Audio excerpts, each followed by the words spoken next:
Samuel Park stood outside the glass doors of the restaurant and took a deep breath. His hands shook slightly as he straightened his shirt collar. It was not a new shirt. He had owned it for 15 years, but it was clean and pressed with care. His pants had a small patch on one knee that his daughter had sewn for him. But they were also clean and pressed. The restaurant looked expensive. Through the glass, Samuel could see white tablecloths and sparkling wine glasses. Crystal chandeliers hung from the ceiling. Well-dressed people sat at tables laughing and talking. Waiters in black vests moved smoothly between tables carrying silver trays. Samuel's heart beat faster. Maybe this was a mistake. Maybe he should go home. But then he looked down at the small photo he held in his trembling hand. His wife smiled back at him from the picture. It was taken 30 years ago on their anniversary. "I promised you, Minji," he whispered to the photo. "I promised we would eat at a fancy place one day." Today was their wedding anniversary. It would have been their 51st year together. But Minji had died 2 years ago. Samuel had been saving money since then. Every month he put aside $10 from his small pension. Sometimes 15 if he skipped buying coffee. It took him 2 years to save enough money for this meal. He put the photo back in his wallet and pushed open the door. Cool air and soft music greeted him. The smell of expensive food filled the air. A young woman in a black dress stood behind a wooden desk. She looked up when Samuel entered. Her smile became smaller when she saw his clothes. "Hello," Samuel said quietly. "I would like a table for one, please." The woman looked him up and down. Her eyes paused on his worn shoes. "Do you have a reservation, sir?" "No, I do not." "I am sorry. Is that okay?" She checked her computer screen. Her fingers moved slowly across the keyboard. Samuel could tell she was not really checking. She was just making him wait. "We are quite busy today," she said, though Samuel could see several empty tables. "Please," Samuel said. "It is a special day. My wife, it is our anniversary." The woman's expression softened just a little. "All right, follow me." She led him through the restaurant. Samuel noticed how other diners looked at him. Some glanced away quickly. Others stared openly. A woman in a fur coat whispered something to her husband. They both looked at Samuel and the husband shook his head. The host sat him at a small table in the corner. It was near the kitchen doors. Every time the doors swung open, Samuel could hear pots clanging and people shouting orders. It was the worst table in the restaurant, but Samuel did not complain. He was just happy to be here. "Your server will be with you shortly," the woman said. She placed a menu on the table and walked away quickly. Samuel picked up the menu with both hands. The prices made his eyes go wide. A simple salad cost $18. A steak cost $65. His heart sank. He had saved $230. He thought it would be enough for a nice meal. Now he was not so sure. He read through the menu 3 times. He did math in his head. If he ordered the cheapest pasta dish and just water, he would have enough money. There would even be money left for a tip. Samuel looked around the restaurant. He imagined Minji sitting across from him. She would be wearing her blue dress, the one she saved for special occasions. She would be smiling and telling him about her day. She always had funny stories about the neighbors. "You would love this place," he whispered to the empty chair across from him. The kitchen doors swung open again. A loud crash came from inside. Someone had dropped something. Samuel jumped a little in his seat. An older couple at the next table looked over at him. The woman frowned and said something to her husband. Samuel tried to sit very still. He did not want to bother anyone. He folded his hands in his lap and waited for his server. 5 minutes passed. Then 10. Servers walked past his table many times. They brought food to other tables. They refilled water glasses. They asked people if everything was okay, but no one stopped at Samuel's table. Samuel watched a young couple 2 tables away. The server spent a long time describing the special dishes to them. He made jokes. He brought them fresh bread without them asking. The couple laughed and seemed very happy. 15 minutes had passed now. Samuel's table was still empty except for the menu. No water, no bread, no server. He thought about leaving. He could just stand up and walk out. No one would care. But then he thought about his wife again. He thought about the 2 years of saving, the skipped coffees, the times he ate just rice and eggs for dinner to save money. "No," he said quietly to himself. "I came here for Minji, I will stay." Finally, after 20 minutes, a young man in a black vest walked toward his table. He was tall with slicked back hair. He looked annoyed. The server stopped at Samuel's table and crossed his arms. He did not smile. He did not say hello. You ready to order? He asked in a bored voice. Samuel looked up at him. Yes, please. May I have some water first? The server sighed loudly. Fine. You know what you want to eat? Samuel opened the menu again. His hands were shaking more now. He felt nervous. Yes, I would like the spaghetti marinara, please. That's it? Just the spaghetti? Yes, please. And water. The server wrote something on his pad. He looked at Samuel's clothes again. You sure you can afford to eat here? Samuel felt his face get hot. Yes, I have money. Uh-huh. The server did not sound like he believed it. I'll be back with your water, maybe. He walked away without taking Samuel's menu. Samuel sat there feeling embarrassed. His hands shook more. He clasped them together tightly to make them stop. At the next table, the old couple was watching him. They were not even trying to hide it. The woman leaned over to her husband and whispered something. They both looked at Samuel with pity. Samuel wanted to disappear.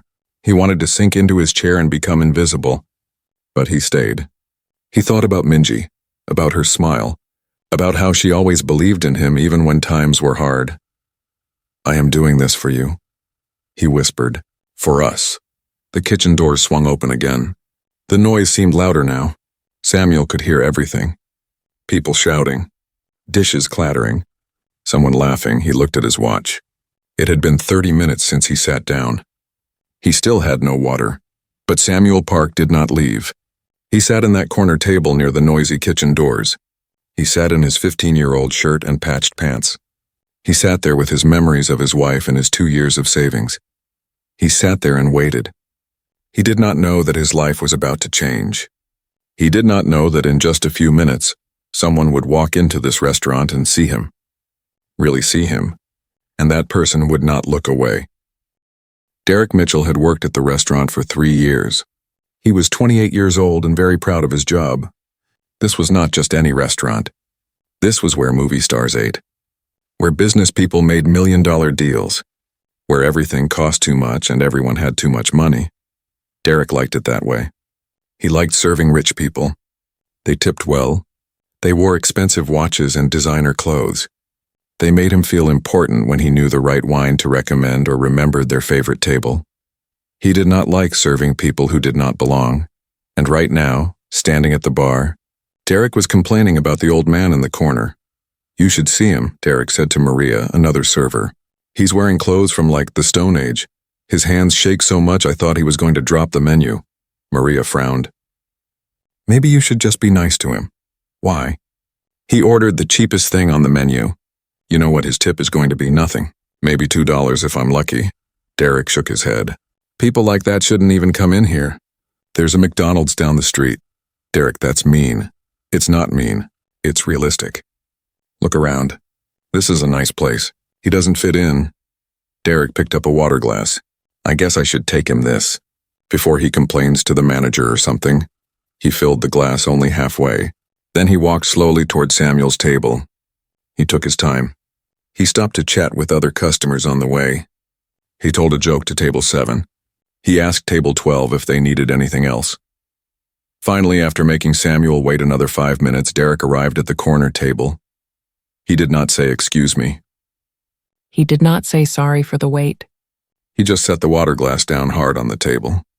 Water sloshed over the side and spilled onto the white tablecloth. A small puddle formed near Samuel's hand. Samuel pulled his hand back quickly. Thank you, he said quietly. Derek did not apologize for spilling the water. He just stood there looking at Samuel. So spaghetti marinara, that's really all you want? Yes, please. No appetizer? No salad, no drink? Derek's voice got louder. People at nearby tables could hear him now. No, thank you. Just the spaghetti and water. Derek wrote on his pad with big dramatic movements. Okay, the cheapest thing on the menu. Got it. He said it loud enough that the couple at the next table looked over. Samuel's face turned red. He looked down at his lap.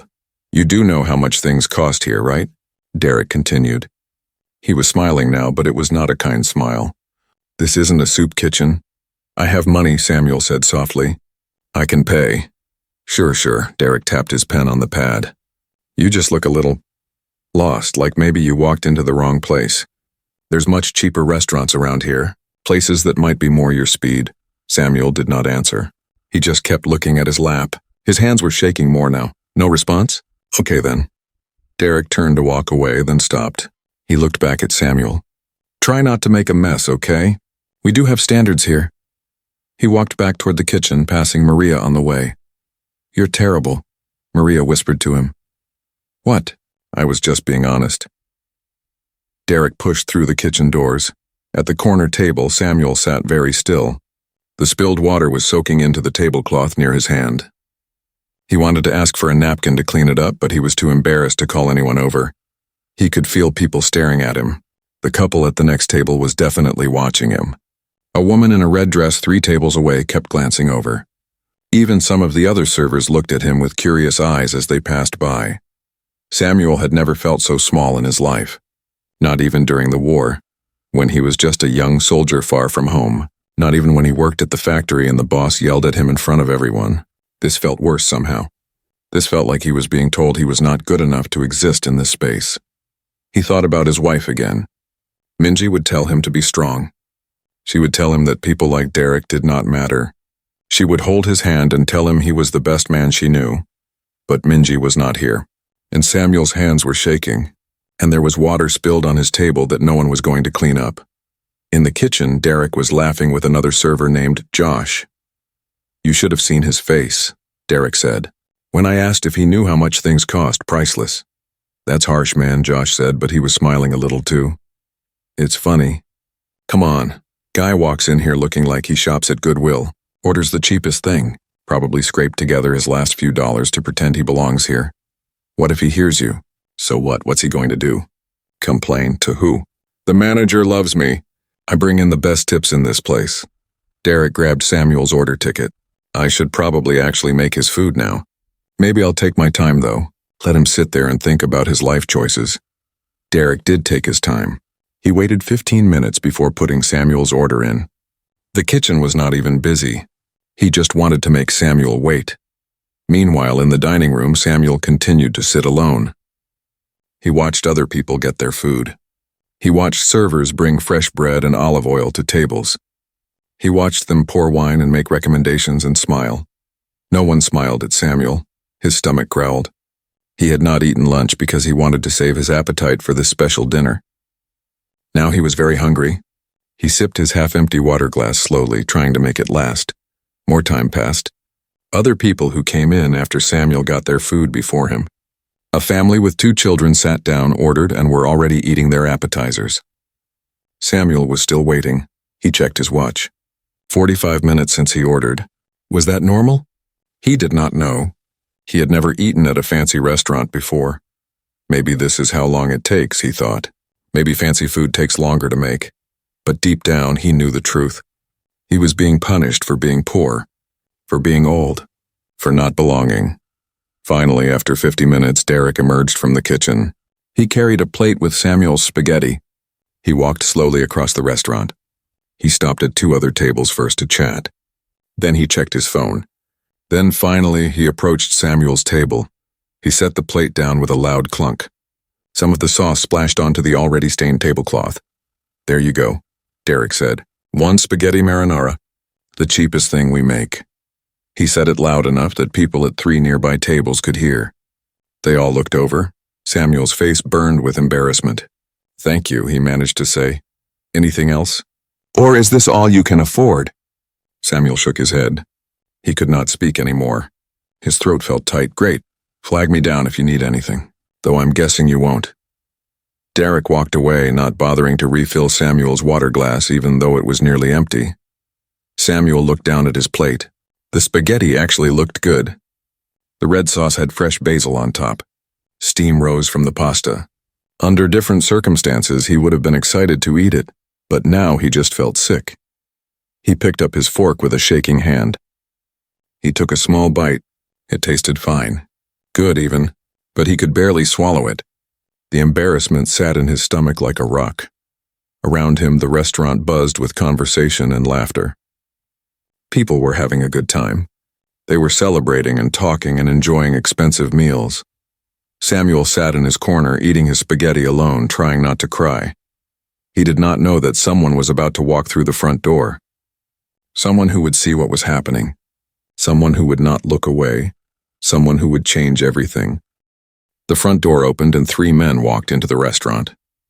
The first man was tall and muscular with a shaved head. He wore simple blue jeans and a black t-shirt. Nothing fancy, nothing expensive looking, but the way he carried himself made people turn and look. The host's eyes went wide. She recognized him immediately. "Mr. Diesel," she said, almost breathless. "Welcome. We are honored to have you here." Vin Diesel smiled politely. "Thank you. Table for 3, please." Of course, right this way. We have our best table ready for you." She grabbed 3 menus and started walking toward the VIP section near the window. Vin followed her, but his eyes scanned the restaurant. Years of being in the public eye had taught him to observe everything. He noticed the elegant decorations, the happy diners, the smooth service. And then he noticed the old man in the corner. The man sat alone at a small table near the kitchen doors. His shoulders were hunched. His head was down as he ate slowly. There was water spilled on his tablecloth. His clothes looked worn but clean. Something about the way he sat made him seem very small and very alone. Vin's grandfather flashed in his mind. Pop had raised him when his parents could not. Pop had worked 3 jobs to keep food on the table. Pop had worn the same 2 shirts for 5 years because he spent all his money on Vin's school supplies. Pop had died 10 years ago, but Vin still missed him every day. The old man in the corner reminded Vin of Pop. "Actually," Vin said to the host, "can we sit over there?" He pointed toward the section near where Samuel sat. The host looked confused. "But sir, we have your VIP table ready. It has the best view. Much more private." "I prefer that section," Vin said firmly. "Of course, whatever you wish." The host changed direction, leading them to a table 2 spaces away from Samuel. As Vin walked past Samuel's table, he glanced over. He saw the spilled water clearly now. He saw the mostly empty plate. He saw the old man's hands shaking slightly as he ate. Vin sat down at his table. His 2 colleagues, Robert and James, sat across from him. They were producers he was meeting with about a new film project. "This place is nice," Robert said, looking around. "Good choice, yeah," Vin said quietly. But he was not really paying attention to Robert. His eyes kept drifting toward the old man. The host handed them menus. "Your server will be right with you. And please, if you need anything at all, just ask. Anything." She walked away, and Vin could see her whispering excitedly to other staff members. They all looked over at his table. Some smiled and waved. Vin was used to this. He waved back politely. But then he noticed something else. A young waiter with slicked back hair was standing near the bar. He was talking to another server and laughing. The waiter made a gesture with his hands, making them shake dramatically. Then he hunched his shoulders and walked in an exaggerated slow way. He was mocking someone. Vin's eyes narrowed.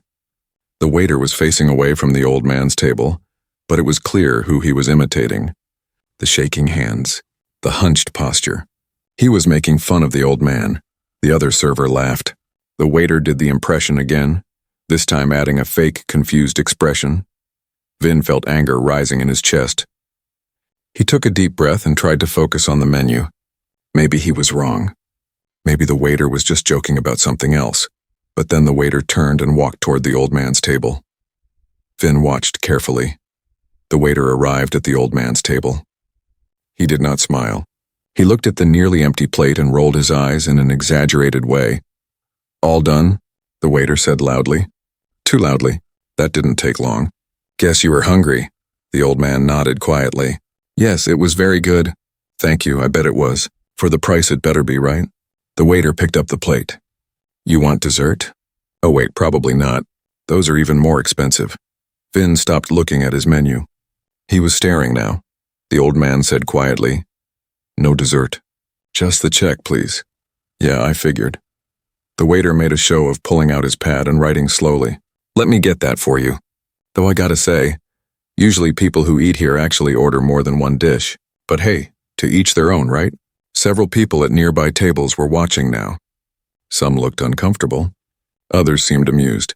The old man said nothing. His head was down. His hands were in his lap. I'll be right back with your check, the waiter said. As he walked away, he passed by Vin's table. That was when the waiter recognized Vin. His entire face changed. His eyes went wide.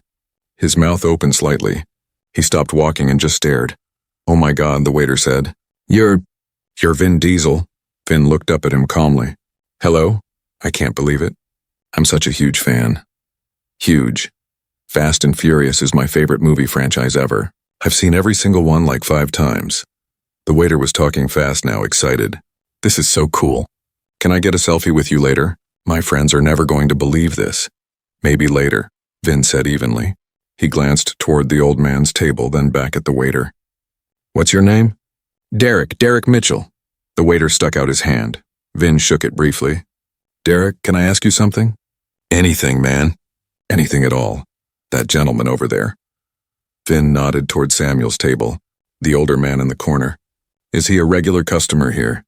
Derek's excited expression faltered slightly. He glanced back at Samuel. "Him? No, first time, I think. Why?" "Just curious," Vin said. "He's eating alone. Seems like maybe he's having a rough time." Derek laughed nervously. "Oh, him? Yeah, he's fine. Just some old guy who came in. Honestly, I don't think he really gets how expensive this place is. But whatever, right?" Vin did not smile. "What do you mean by that?" "I just mean, look at him. He doesn't really fit the vibe here. Ordered the cheapest thing on the menu, probably counting pennies in his head." Derek realized how that sounded and tried to backtrack, but it's fine. We serve everyone, even if they seem a little out of place. "Out of place," Vin repeated slowly. "Yeah, you know what I mean." Derek was still smiling, but it looked forced now. "Anyway, let me grab your water. And seriously, if you need anything at all, I'm your guy. Best server here." Derek walked away quickly toward the kitchen. Vin watched him go. Robert leaned forward. "You okay, Vin? You seem distracted." "That waiter," Vin said quietly. Did you see how he talked about that old man? James shrugged. "I wasn't really paying attention." "Why? He's been treating him badly. I saw him mocking him at the bar, making fun of the way his hands shake." Vin's jaw was tight. "And just now he basically told me the man doesn't belong here." "That's messed up," Robert said. "Yeah." Vin looked toward Samuel's table again. The old man was sitting very still, waiting for his check. He looked tired and sad. Vin thought about his grandfather again. Pop had faced treatment like this so many times. People judging him for his clothes, for his accent, for not having money. It had hurt Pop deeply, even though he never said it out loud. Vin was just a kid then. He could not do anything to help. He could not stand up for Pop when people were cruel, but he was not a kid anymore. Derek came back with water for Vin's table.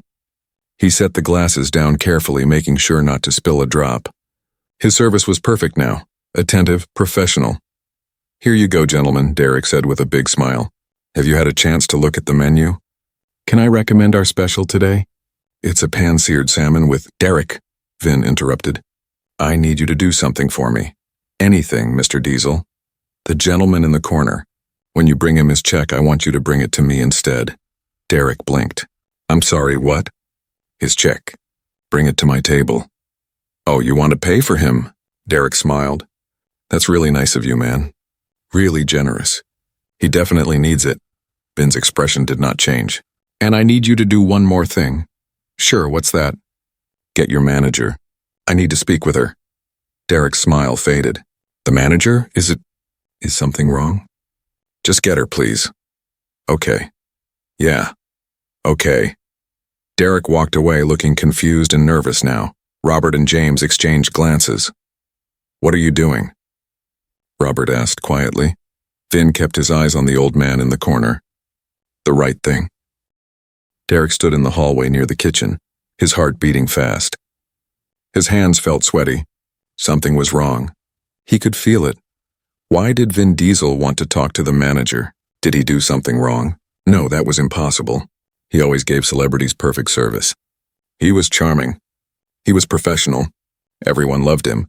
Maybe Vin just wanted to compliment the restaurant. Yeah, that was probably it. Rich people did that sometimes. They asked for the manager to say nice things, but something in Vin's voice had not sounded friendly. Derek took a deep breath and walked to the manager's office. He knocked on the door. "Come in," a voice called. Derek opened the door. Jennifer Chen sat at her desk going through paperwork. She was 45 years old and had managed the restaurant for 8 years. She was fair but strict. People respected her. "Hi, Jennifer," Derek said, trying to sound casual. "Sorry to bother you, but there's a customer who wants to speak with you." Jennifer looked up. "What's the problem?" "No problem. He just asked to talk to you. It's actually Vin Diesel, the actor. He's here having lunch." Jennifer's eyebrows rose. "Vin Diesel is here?" "Yeah, table 16. Did he say what he wants?" "No, just asked if you could come out." Derek shifted his weight from foot to foot. "I'm sure it's nothing. Probably just wants to say the food is great or something." Jennifer stood up and smoothed her blazer. "All right, let's go see." They walked out into the dining room together. Derek felt more nervous with every step. He tried to remember everything he had done at Vin's table. Everything he had said. Had he messed something up? As they approached table 16, Derek could see Vin sitting calmly with his 2 colleagues. He looked up as Jennifer approached. "Mr. Diesel," Jennifer said with a warm smile, extending her hand. "I'm Jennifer Chen, the manager. It's an honor to have you here. I hope everything has been to your satisfaction." Vin shook her hand firmly. "Nice to meet you, Jennifer. Please sit down. This will take a few minutes." Jennifer's smile faltered slightly, but she pulled up a chair. Derek stood behind her, unsure if he should stay or go. "Derek, you can sit too," Vin said. That made Derek even more nervous, but he sat. Vin looked at Jennifer directly. "I want to talk to you about something I witnessed today." "In your restaurant, of course," Jennifer said. "What is it?" Vin pointed toward the corner table where Samuel still sat waiting for his check. "That gentleman over there. The older man in the corner. Can you tell me about his experience today?" Jennifer turned to look. She saw Samuel sitting alone. She had not noticed him before. The corner table was usually where they put walk-ins who did not have reservations. "I'm sorry, I don't understand," Jennifer said. "Has there been a problem with his service?" "Yes," Vin said simply. "There has been." Derek felt his stomach drop. Vin continued, his voice calm but serious. "I've been watching since I came in about 20 minutes ago. I saw Derek here mock that man at the bar. I saw him imitate the way the man's hands shake. I heard him make fun of what the man ordered. And I just heard him tell me to my face that the man doesn't belong here." Jennifer turned to look at Derek. Her expression was hard to read. "That's not... I didn't..." Derek started, but Vin held up a hand. "I'm not finished," Vin said. "Before I sat down, I saw that man's table. There's water spilled on it that nobody cleaned up. His water glass has been empty for a while. He waited alone for nearly an hour before his food came. And when Derek brought it, he made a point of announcing to the entire room that it was the cheapest thing on the menu." Jennifer's jaw tightened. She looked at Derek again. "Is this true? Look, I didn't mean..." Derek's face was red now. He just seemed confused. Like he didn't know what kind of place this was. "I was just trying to what?" Vin asked. "Humiliate him? Make him feel small?" "No, Okay, maybe I wasn't perfect. But come on, you saw him, right?" Derek looked at Vin desperately. "He doesn't exactly look like our usual customers. I thought maybe he wandered in by mistake. So you decided to punish him for being poor." Vin's voice was still calm, but there was steel underneath. "I didn't punish him. I served him his food. After making him wait an hour. After spilling water on his table. After mocking him in front of your coworkers." Vin leaned forward. "Let me ask you something, Derek. What makes someone belong in a restaurant?" Derek opened his mouth, but no words came out. "Is it their clothes?" Vin continued. "Their age? How much money they have? Is that what decides if someone deserves basic respect?" No, but what? But they should go somewhere cheaper? Somewhere more suitable for people like them?" Vin's eyes were hard now. "Do you know why that man is here today, Derek? Do you know why he came to this restaurant?" "No, neither do I, but I know he came here for a reason. Maybe it's a special occasion. Maybe he saved for months to afford this meal. Maybe someone he loved wanted to eat here and never got the chance." Vin's voice got quieter. "My grandfather raised me. He was an immigrant, poor, worked 3 jobs. And people treated him the way you treated that man. They looked at his old clothes and decided he was less than them. That he didn't belong in nice places." Derek looked down at his hands. My grandfather died 10 years ago, Vin continued. And I never got to stand up for him the way I wish I had. I was just a kid. I couldn't do anything. He paused. But I'm not a kid anymore. And that man over there deserves better than what you gave him today. The table was silent. Robert and James sat quietly, letting Vin speak. Jennifer's face was a mixture of anger and sadness. Finally, Jennifer spoke.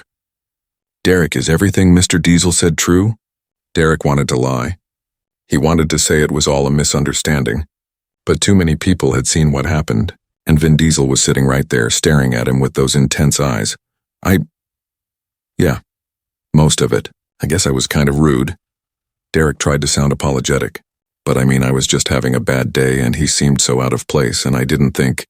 You didn't think he mattered, Jennifer said flatly. No, I just meant, that's exactly what you meant. Jennifer stood up.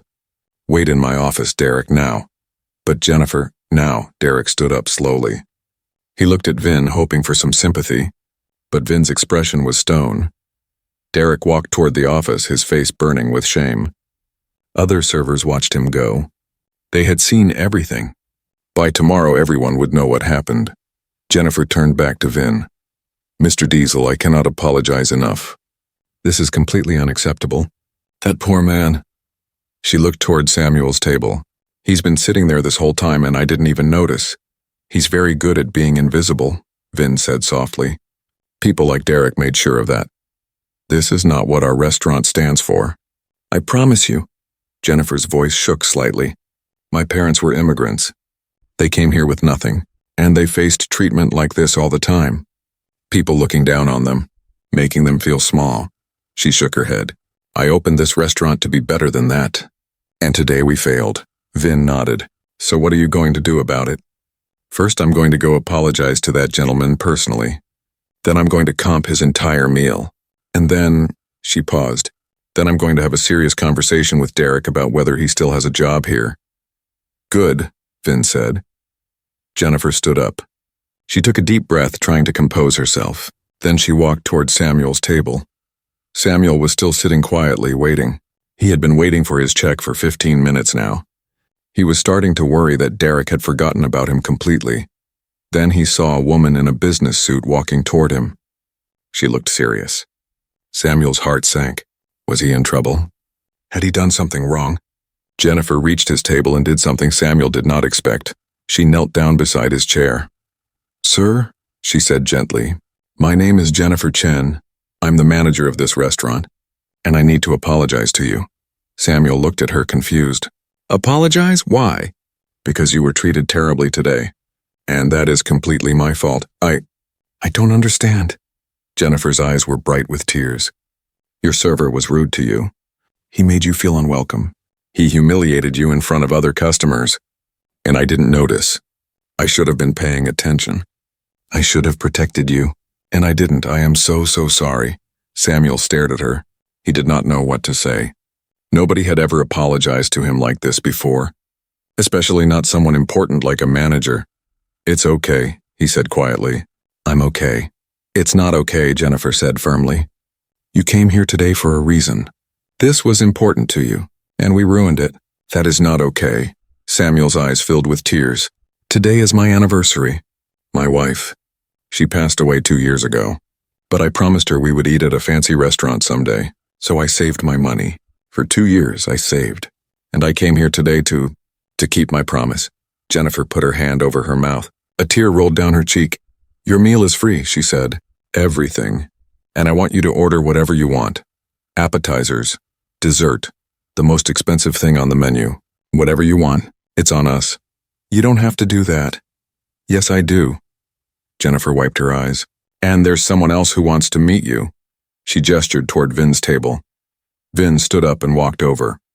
He smiled down at Samuel. Hi, Vin said. My name is Vin. Mind if I join you? Samuel looked up at the tall man standing beside his table. The man was smiling kindly. He had a gentle face despite his muscular build. There was something warm in his eyes. Okay, Samuel said quietly. Please sit down. Vin pulled out the chair across from Samuel and sat. Up close, Samuel could see that this was a younger man, maybe in his 50s. He was dressed simply but seemed confident. Important somehow.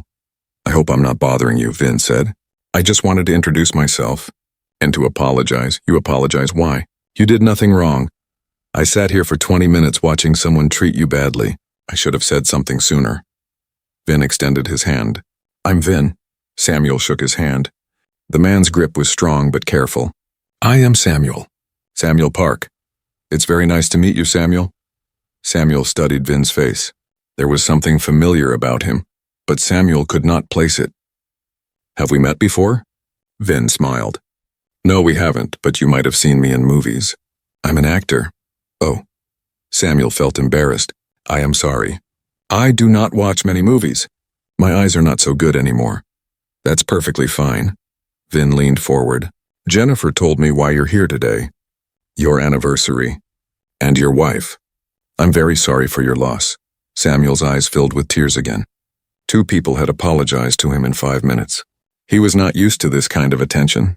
This kind of care. Thank you, Samuel managed to say. Her name was Minji. We were married 50 years. 50 years. That's beautiful. Vin smiled. She must have been an amazing woman. She was. She was everything. Samuel pulled out his wallet with shaking hands. He showed Vin the small photo he had looked at before entering the restaurant. This is her. 30 years ago. Vin looked at the photo. A woman with a bright smile looked back at him. She had kind eyes and laugh lines around her mouth. She's lovely, Vin said. You can see the happiness in her eyes. She was always happy. Even when we had no money, even when things were hard, she would smile and tell me everything would be okay. Samuel touched the photo gently. She always wanted to eat at a place like this, but we never had enough money. We had children to feed, bills to pay. There was never extra for fancy restaurants. So you saved up. For 2 years. Yes, $10 a month. Sometimes 15. It took a long time. Samuel put the photo back in his wallet carefully. I know it is silly. She is not here to enjoy it.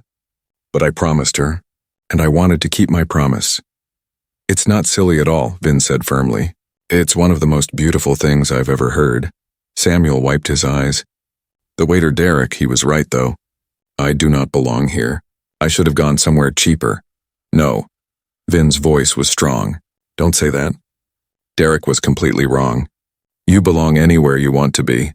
The price of your clothes doesn't determine your worth. The amount of money in your wallet doesn't make you less of a person. But I made people uncomfortable. I do not look like the other customers. Then they need to change their perspective, not you. Vin sat back in his chair. Can I tell you about my grandfather? Samuel nodded. His name was Vincent. That's who I'm named after. He came to America from Italy with nothing. Absolutely nothing. Just the clothes on his back. Vin's voice became softer. He raised me when my parents couldn't, worked 3 jobs. He cleaned offices at night. He delivered newspapers in the morning. He did construction during the day. That is a hard life. It was. And people treated him the way Derek treated you today.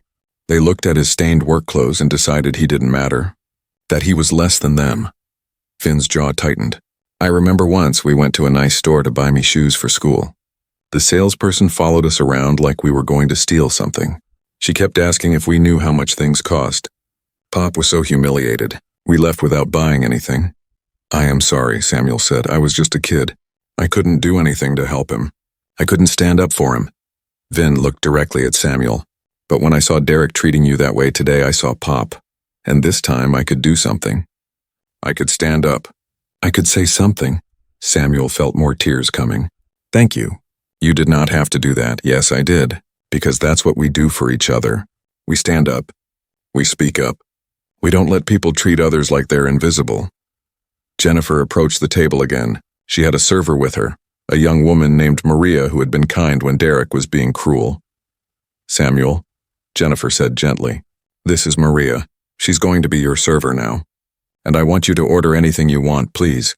Let us give you the dinner you and your wife deserved. Samuel shook his head. You are too kind, but I cannot accept. The spaghetti was enough. Please, Vin said. Let us do this. For Minji.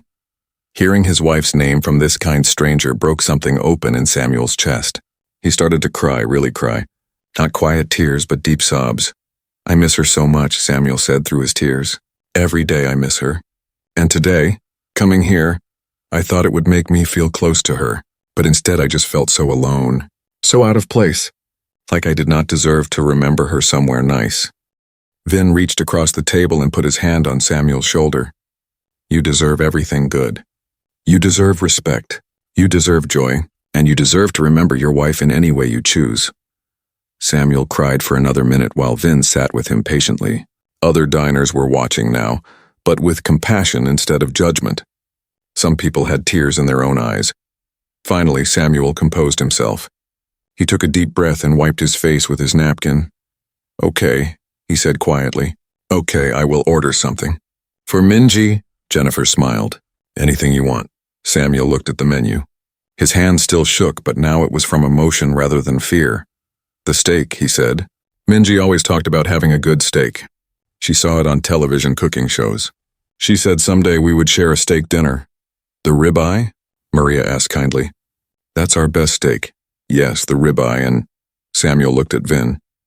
Will you share it with me? I cannot eat a whole steak by myself. Vin smiled. I would be honored. And we should have dessert too. Minji loved chocolate.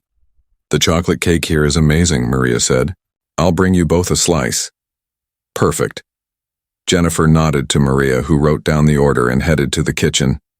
Vin moved his colleagues to another table so he could sit with Samuel properly. Robert and James understood. They had both been moved by what they witnessed. As they waited for the food, Vin and Samuel talked. Really talked.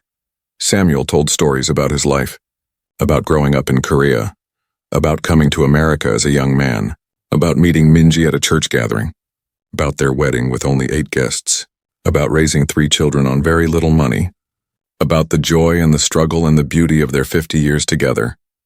Vin listened to every word. He asked questions. He laughed at Samuel's funny stories. He looked sad when Samuel talked about difficult times. Other diners tried not to stare, but it was hard not to watch.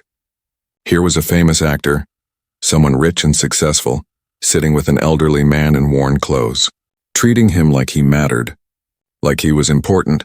Some people took out their phones and started recording. But they did it quietly, respectfully. When the steak came, it was perfect. Cooked medium rare, just the way the menu promised. Maria brought extra sides. She brought fresh bread. She made sure their water glasses were always full. This is beautiful, Samuel said, looking at the plate. Minji would love this. Then let's make a toast, Vin said, raising his water glass. To Minji, to 50 years of love, and to the man who loved her enough to keep his promises. Samuel raised his glass, his hand shaking less now. To Minji. They clinked glasses and drank. The steak was delicious. The best Samuel had ever tasted. He ate slowly, savoring every bite. He told Vin about meals he and Minji used to share. Simple meals of rice and soup. Holiday meals with their children. The wedding dinner that was just sandwiches and cake. Every meal was special because we were together, Samuel said. That is what mattered. When the chocolate cake came, Samuel took one bite and closed his eyes. Perfect, he whispered. She would have loved this so much. Vin watched Samuel eat the cake with pure joy on his face. This was what dining should be. Not about money or status, but about connection, about memory, about love. Jennifer stopped by the table several times to check on them. Each time she smiled to see Samuel looking happy. At the bar, Derek watched from the office window. He could see everything. He saw Vin Diesel sitting with the old man, sharing a meal, laughing together. He saw other customers smiling as they watched. He saw what he had almost destroyed. Jennifer had not fired him yet. She was waiting until after the lunch rush. But Derek knew it was coming, and for the first time he understood why he deserved it. Back at the table, Samuel finished his cake and sat back in his chair. This was perfect, he said. Thank you. Thank you so much. You're very welcome, Vin said. But there's one more thing. What is that? Would you let me take your picture? I'd like to share your story if that's okay with you. I think people need to hear it. Samuel looked uncertain. My story, why? Because it's beautiful. And because people need to be reminded that everyone has a story. Everyone matters. Everyone deserves respect, Samuel thought about it. Then he nodded.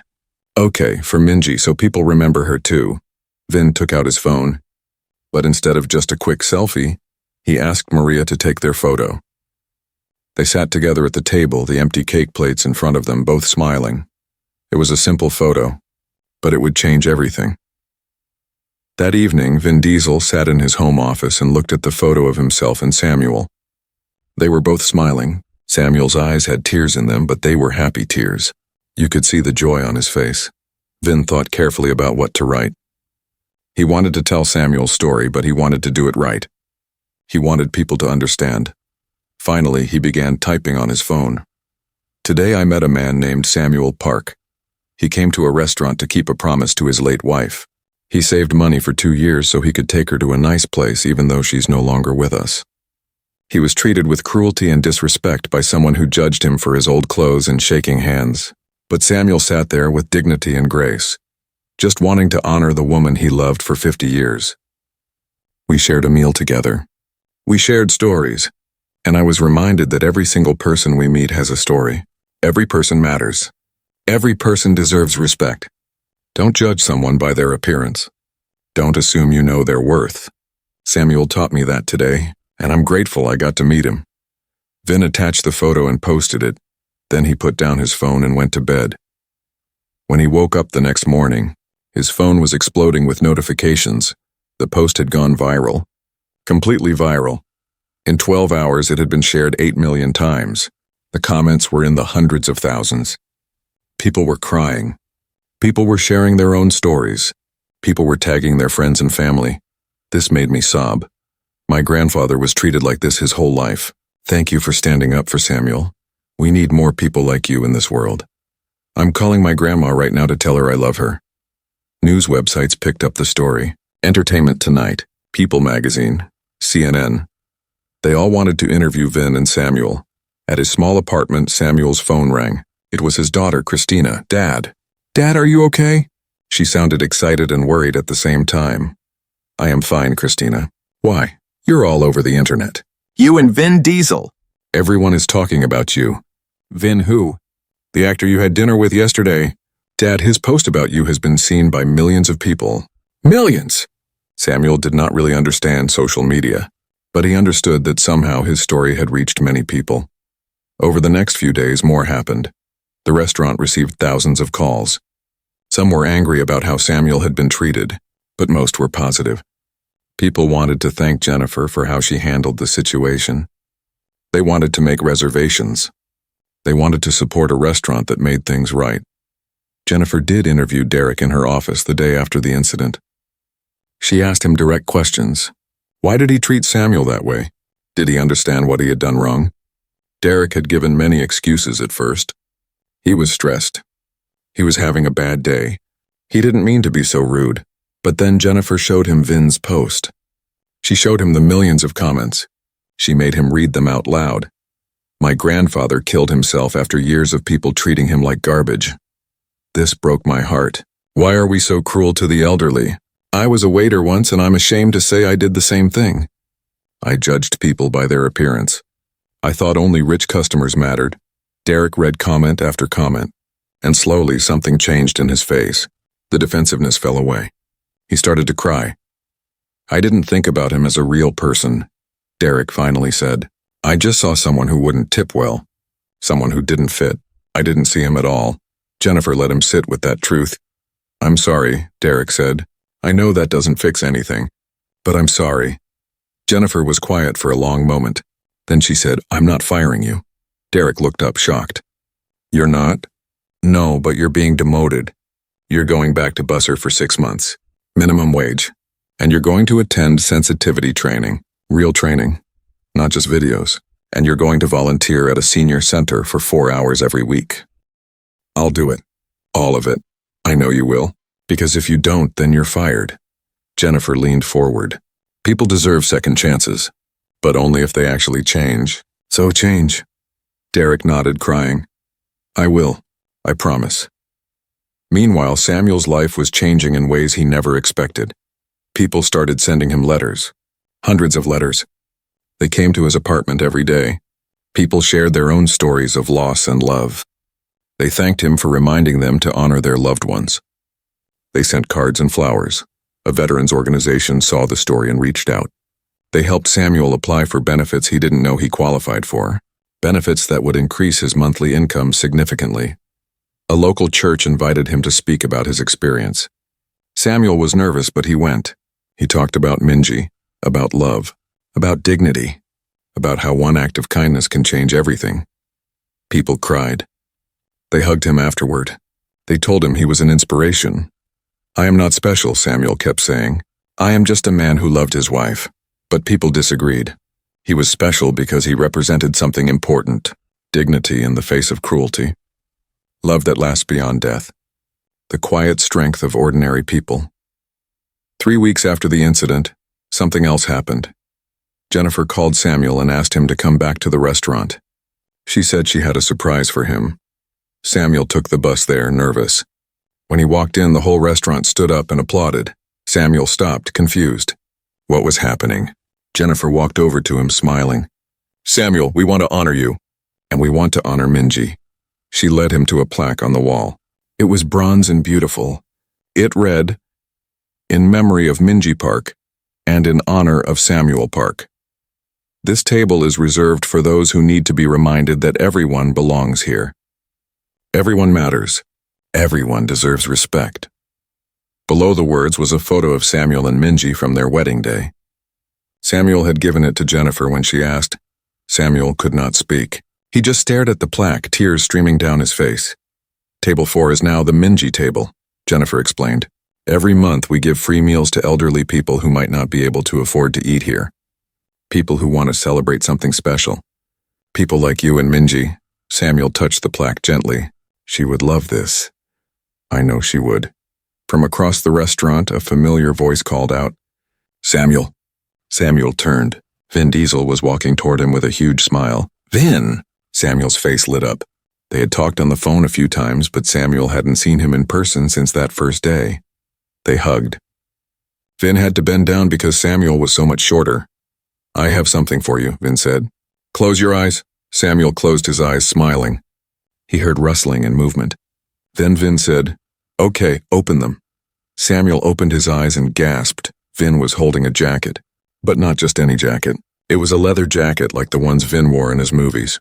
On the back it had embroidered words, "Samuel Park, family forever."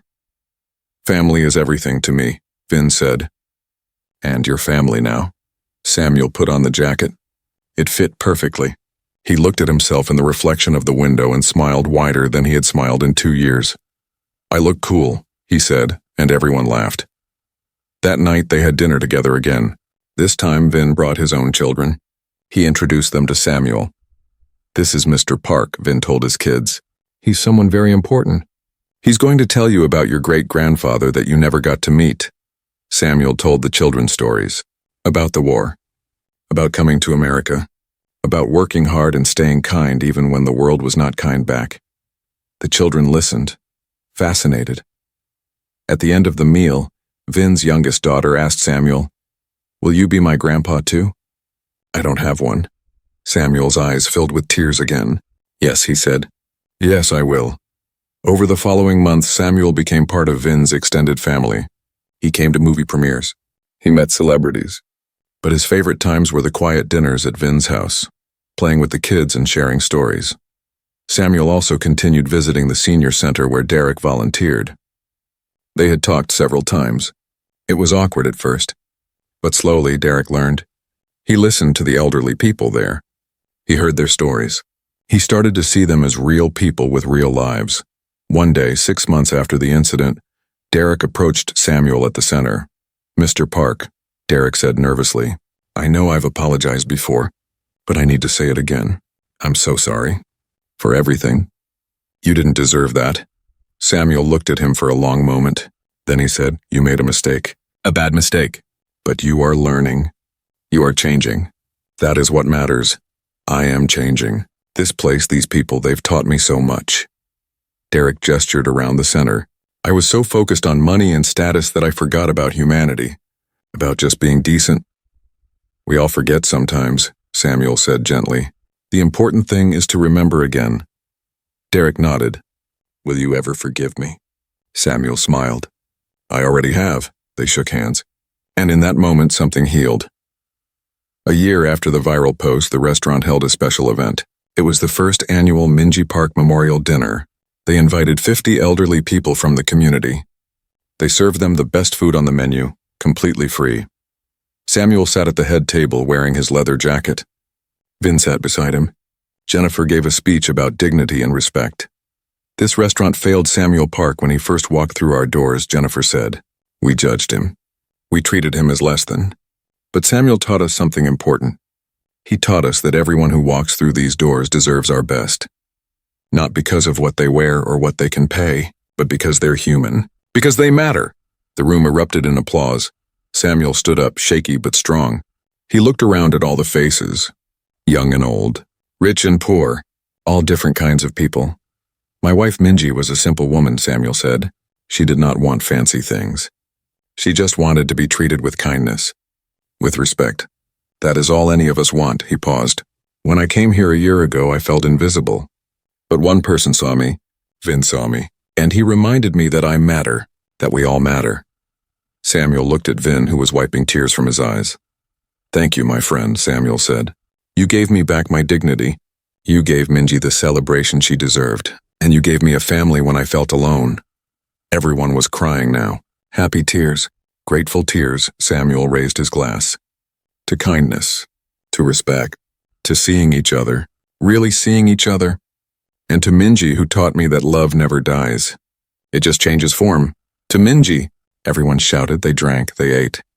They celebrated. And in that moment, Samuel Park was not invisible. He was seen. He was loved. He was exactly where he belonged. Later that night, as Samuel got ready for bed in his small apartment, he looked at the photo of Minji on his nightstand. I kept my promise, he whispered to her. I took you to a fancy restaurant, and it was perfect. Not because of the food, though, that was good, but because of the people. Because of the love, you would have liked Vin and Jennifer and all the others. He climbed into bed wearing his leather jacket over his pajamas because it made him feel close to his new family. I miss you, Samuel said to the darkness. Every day I miss you. But I'm okay now. I'm not alone. I have people who care, people who see me. He closed his eyes and smiled. Somewhere he liked to think Minji was smiling too. I'll do it. All of it. I know you will. Because if you don't, then you're fired. Jennifer leaned forward. People deserve second chances, but only if they actually change. So change. Derek nodded, crying. I will. I promise. Meanwhile, Samuel's life was changing in ways he never expected. People started sending him letters. Hundreds of letters. They came to his apartment every day. People shared their own stories of loss and love. They thanked him for reminding them to honor their loved ones. They sent cards and flowers. A veterans organization saw the story and reached out. They helped Samuel apply for benefits he didn't know he qualified for, benefits that would increase his monthly income significantly. A local church invited him to speak about his experience. Samuel was nervous, but he went. He talked about Minji, about love, about dignity, about how one act of kindness can change everything. People cried. They hugged him afterward. They told him he was an inspiration. I am not special, Samuel kept saying. I am just a man who loved his wife. But people disagreed. He was special because he represented something important, dignity in the face of cruelty. Love that lasts beyond death. The quiet strength of ordinary people. 3 weeks after the incident, something else happened. Jennifer called Samuel and asked him to come back to the restaurant. She said she had a surprise for him. Samuel took the bus there, nervous. When he walked in, the whole restaurant stood up and applauded. Samuel stopped, confused. What was happening? Jennifer walked over to him, smiling. Samuel, we want to honor you. And we want to honor Minji. She led him to a plaque on the wall. It was bronze and beautiful. It read, In memory of Minji Park, and in honor of Samuel Park. This table is reserved for those who need to be reminded that everyone belongs here. Everyone matters. Everyone deserves respect. Below the words was a photo of Samuel and Minji from their wedding day. Samuel had given it to Jennifer when she asked. Samuel could not speak. He just stared at the plaque, tears streaming down his face. Table 4 is now the Minji table, Jennifer explained. Every month we give free meals to elderly people who might not be able to afford to eat here. People who want to celebrate something special. People like you and Minji. Samuel touched the plaque gently. She would love this. I know she would. From across the restaurant, a familiar voice called out, Samuel. Samuel turned. Vin Diesel was walking toward him with a huge smile. Vin! Samuel's face lit up. They had talked on the phone a few times, but Samuel hadn't seen him in person since that first day. They hugged. Vin had to bend down because Samuel was so much shorter. I have something for you, Vin said. Close your eyes. Samuel closed his eyes, smiling. He heard rustling and movement. Then Vin said, Okay, open them. Samuel opened his eyes and gasped. Vin was holding a jacket. But not just any jacket. It was a leather jacket like the ones Vin wore in his movies. On the back it had embroidered words, Samuel Park, family forever. Family is everything to me, Vin said. And your family now. Samuel put on the jacket. It fit perfectly. He looked at himself in the reflection of the window and smiled wider than he had smiled in 2 years. I look cool, he said, and everyone laughed. That night they had dinner together again. This time Vin brought his own children. He introduced them to Samuel. This is Mr. Park, Vin told his kids. He's someone very important. He's going to tell you about your great-grandfather that you never got to meet. Samuel told the children stories. About the war. About coming to America. About working hard and staying kind even when the world was not kind back. The children listened, fascinated. At the end of the meal, Vin's youngest daughter asked Samuel, Will you be my grandpa too? I don't have one. Samuel's eyes filled with tears again. Yes, he said. Yes, I will. Over the following months, Samuel became part of Vin's extended family. He came to movie premieres. He met celebrities. But his favorite times were the quiet dinners at Vin's house, playing with the kids and sharing stories. Samuel also continued visiting the senior center where Derek volunteered. They had talked several times. It was awkward at first, but slowly Derek learned. He listened to the elderly people there. He heard their stories. He started to see them as real people with real lives. One day, 6 months after the incident, Derek approached Samuel at the center. Mr. Park, Derek said nervously, I know I've apologized before, but I need to say it again. I'm so sorry. For everything. You didn't deserve that. Samuel looked at him for a long moment. Then he said, You made a mistake. A bad mistake. But you are learning. You are changing. That is what matters. I am changing. This place, these people, they've taught me so much. Derek gestured around the center. I was so focused on money and status that I forgot about humanity. About just being decent. We all forget sometimes, Samuel said gently. The important thing is to remember again. Derek nodded. Will you ever forgive me? Samuel smiled. I already have. They shook hands. And in that moment, something healed.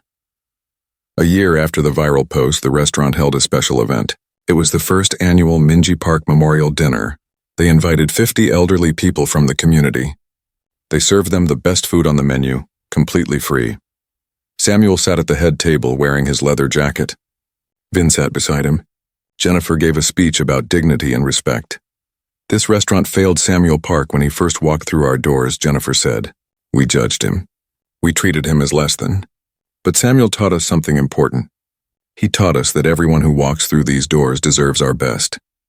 Not because of what they wear or what they can pay, but because they're human. Because they matter. The room erupted in applause. Samuel stood up, shaky but strong. He looked around at all the faces. Young and old, rich and poor, all different kinds of people. My wife Minji was a simple woman, Samuel said. She did not want fancy things. She just wanted to be treated with kindness, with respect. That is all any of us want, he paused. When I came here a year ago, I felt invisible. But one person saw me, Vin saw me, and he reminded me that I matter, that we all matter. Samuel looked at Vin, who was wiping tears from his eyes. Thank you, my friend, Samuel said. You gave me back my dignity. You gave Minji the celebration she deserved, and you gave me a family when I felt alone. Everyone was crying now. Happy tears, grateful tears. Samuel raised his glass. To kindness, to respect, to seeing each other, really seeing each other, and to Minji, who taught me that love never dies. It just changes form. To Minji, everyone shouted, they drank, they ate. They celebrated. And in that moment, Samuel Park was not invisible. He was seen. He was loved. He was exactly where he belonged. Later that night, as Samuel got ready for bed in his small apartment, he looked at the photo of Minji on his nightstand. "I kept my promise," he whispered to her. "I took you to a fancy restaurant, and it was perfect. Not because of the food, though that was good, but because of the people. Because of the love. You would have liked Vin and Jennifer and all the others." He climbed into bed wearing his leather jacket over his pajamas because it made him feel close to his new family. "I miss you," Samuel said to the darkness. "Every day I miss you. But I'm okay now. I'm not alone. I have people who care, people who see me." He closed his eyes and smiled. Somewhere he liked to think Minji was smiling too.